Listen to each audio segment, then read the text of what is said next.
ደራሲ ኃይለ መለኮት መዋዕል፣ ተራኪዎች ታምሩ ከፈለኝና ቤዛዊት ከበደ። የወዲያነሽ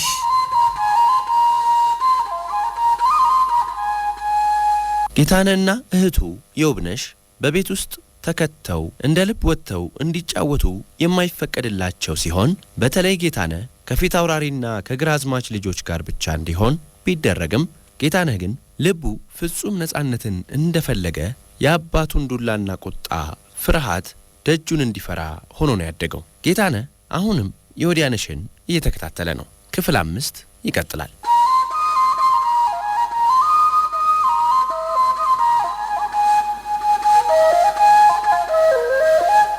የውብነሽ 2 እና 3 ጊዜ ያህል ከልብሶቿ መሃል የማይሆኗትንና ያረጁባትን መራርጣ ስለሰጠቻት የእናቴን ቦርቃቃ ቀሚስ አውልቃ ጣለች።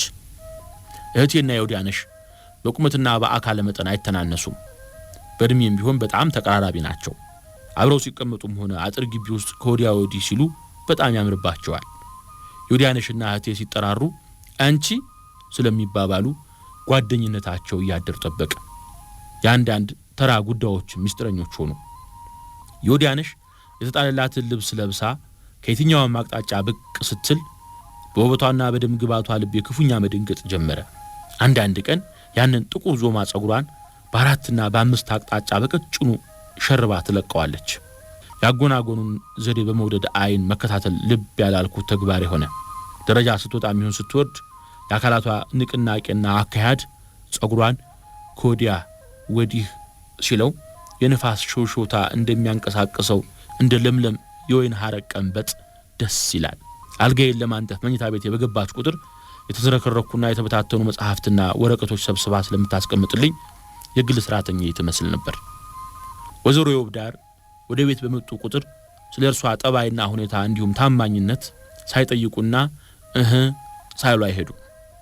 ከወዲያነሽ ሳይሆን ከእናቴ ምስጋና ለማግኘት ሲሉ ኪዳነ ምሕረትን አቤት ዛሬስ በጣም አምሮብሻል።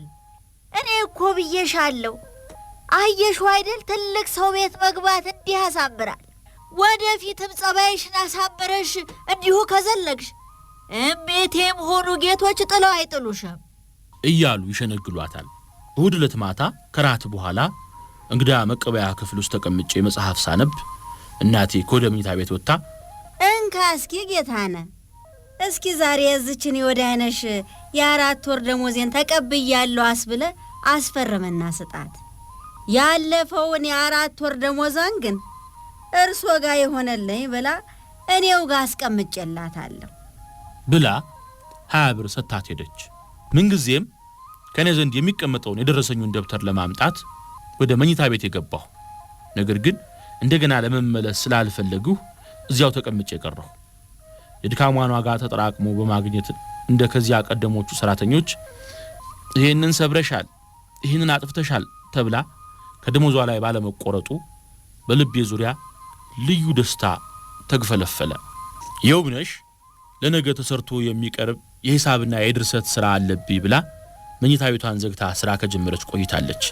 ከአራት የማይበልጡ መስመሮች የ4 ወር ደሞዜ ደርሶኛል የሚል አረፍተ ነገር ከጻፍኩ በኋላ በመኝታ ቤት የበር በኩል ብቅ ብዬ በቀስታ የወዲያነሽ ብዬ ተጣራሁ።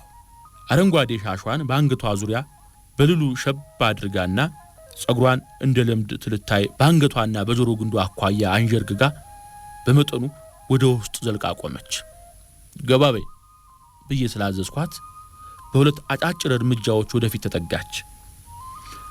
በእንግዲህ እዚች ላይ ፈርሚ ብዬ የቀኝ እጄን ክንዷን ተንጠራርቼ ያስኩ።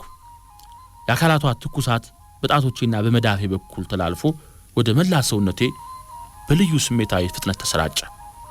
ሰውነቴ እዳዱ እንደተነሳበት ሰው ውስጡን ተንዘፈዘፈ። አውራጣቷን ቀለም ቀብቼ ለማስፈረም ወደ እኔ ሳስጠጋት ሳቋ መለጣትና ወደ ውጪ እንዳይሰማ አፏን በግራ እጇ አፍና ተንከተከተች። መነሻዋን ባላውቅም በመሳቋ ረካሁ እንጂ ቅር አላለኝም። አስፈረምኳት። መጻፍና ማንበብ ትችያለሽ እንዴ ብዬ ጠየቅኳት። ጠይም ፊቷ በፈገግታ ወግግ በማለቱ በመስከረም ወር ቡቃያ ላይ ብርሃኗን የፈነጠቀች የጧት ፀሐይ ብርሃን መሰለች። ፈገግታዋ ሳይቀንስ ከንፈሯ ተከፈተ። የልቦናዋን እንጃ። አፏን ግን ዝምታ ገታው።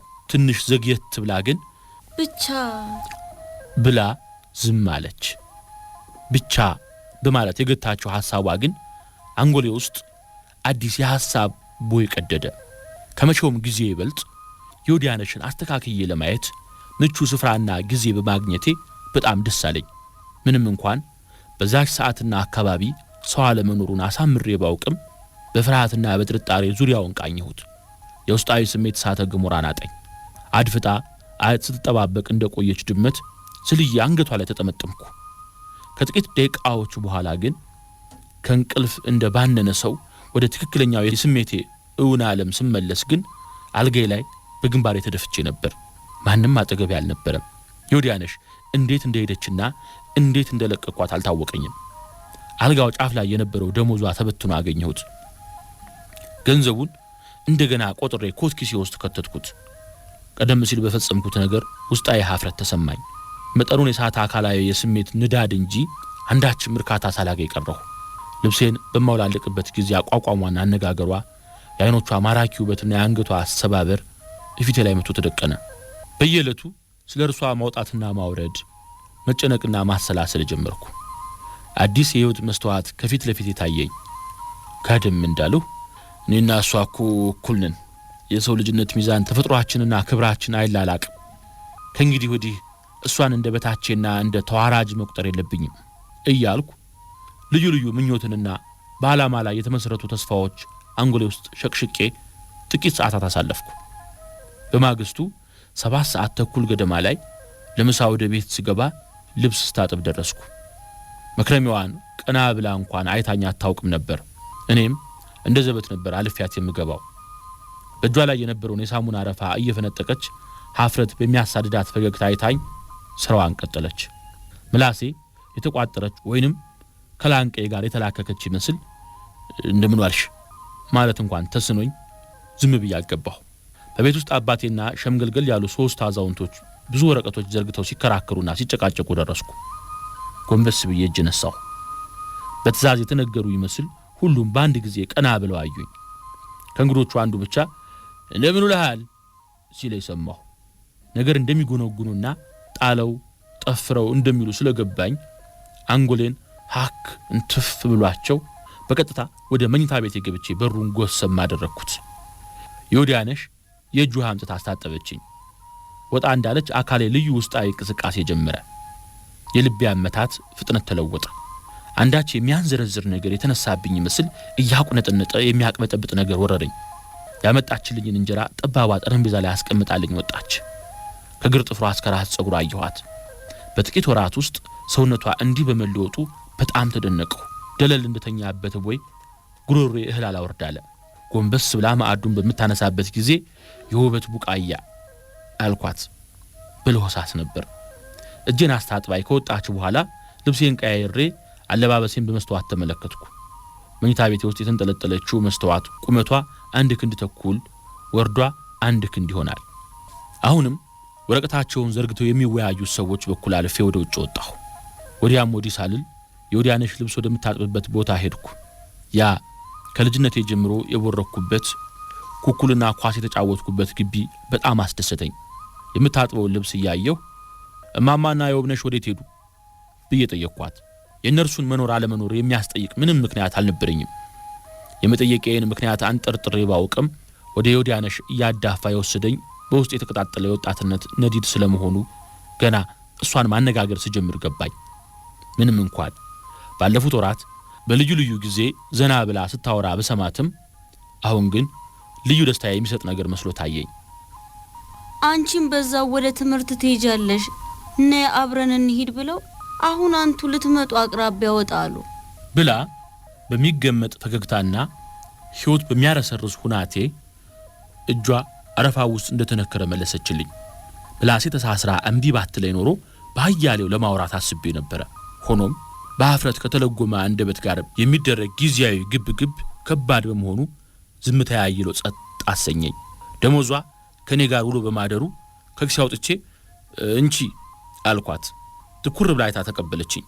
ስንት እንደሰጠኋት እንኳን ሳትቆጥር በደረቷ በኩል ወደ ቀሚሷ አለቀቀችው። ከዚያም ቀጥ ብላ ስትቆም በእጇ ላይ የነበሩት የሳሙና አረፋዎች በፀሐዋ ብርሃን የቀስተ ደመና ቀለማት ህብረት እያሳዩ ተራ በተራ ፈነዱ። በአእምሮዬ ውስጥ ወዲያው የተረገዙና በሐሳብ ምጥ እየተወለዱ የሚፈነዱትን የፍቅር አረፋዎችና የመውደድ ትርኢቶች ግን በገሃድ ማየት አልቻልኩም። አይቼ ሳልጠግባት ተለይቻት ሄድኩ። በሳምንቱ ከየውብነሽ ጋር ወደ ገበያ ወጥታ አዲስ ልብስ አሰፍታና ሌሎች ነገሮችም ገዝታ መጣች። ያ ውብ ጸጉሯ በአዲስ ቡናማ ሻሸብ ተደርጎ ዘንከት ስትል እንደ ማለዳ አበባ ላይ ጤዛ የወጣትነት አይኔን ማረከችው። በእንግድነትም ይሁን በሌላ ጉዳይ ሰዎች ወደ ቤት መጥተው በሚያወሩበትና በሚጫወቱበት ጊዜ አንድ ቃል ለመቀበልም ይሁን ወይም ሌላ ነገር ለማቅረብ ስትመላለስ ሰዎቹ በአይናቸው ሲከታተሏት ውስጥ በቅናት በግኖ አንጀት ያርር ነበር። አይተው የሚጨርሷት እንጂ እንደ ውብ ኮከብ ከሩቅ ተመልክተው የሚተዋት ስለማይመስለኝ በንዴት ተከናለሁ። በባዶ የቅናት ስሜት እርር ድብን እያልኩ ቅናቴን ለመሰወር ያለማቋረጥ ተሰቃየሁ። በጣም ልዩ የሆነችብኝ ግን የገዛ አባቴ እንኳን እያሞጋገሰ ሲጠራትና እንደ ስንዴ ቡቃያ ደስ እያለችው ባረጋዬ ፈገግታ ሲመለከታት በምሰማና በማይበት ጊዜ የቅናቴ ጥርቅም ቆመጡን ይዞ አናቴን ይተረትረኛል። አይን እንዳይጥልባትና ምናልባትም ሁኔታው ከዚያ እንዳያልፍ ለማድረግ የምችልበት ዘዴ ሌት ተቀን ማውጠንጠን ጀመርኩ። ለጊዜው ግን የአባቴ አይኖች በፍትወት ተነድፈው በስጋዬ አምሮት ሳይጠመዱ አልቀሩም። ሆኖም በምንም ይሁን በምን ከአባቴ ጋር ተሽቀዳድሜና ተፎካክሬ ድል ማድረግ እንዳለብኝ ወዲያው ገባኝ። ፍቅራዊ ፍላጎቴን ከግቡ ለማድረስ ውስጣዊ ብርታትና ከተደቆሰው ወኔ ውስጥ የተወለደው አዲሱ ልሄ በልዩ ኃይል ወደፊት ገፋፋኝ። አንድ ቀን ማታ እንግዳ መቀበያ ክፍል ውስጥ እንደተሰበሰብን ቡና ተፈላ። የወዲያነሽ ቡና ለመስጠትና ስኒ ለመሰብሰብ ከወዲያ ወዲህ ትመላለስ ነበር። የኔና የአባቴ አይኖች የወዲያነሽ ዘንድ እየደረሱ ሲመለሱ ከአንድም 2-3 ጊዜ ተጋጩ። በዚያች ሰዓት ለምን ታያታለህ ብሎ ቢጠይቀኝ አንተ ስለምን ታያታለህ ብዬ መልስለታለሁ እያልኩ ከኔው ጋር አተካራ ገጥሜ ተቀመጥኩ።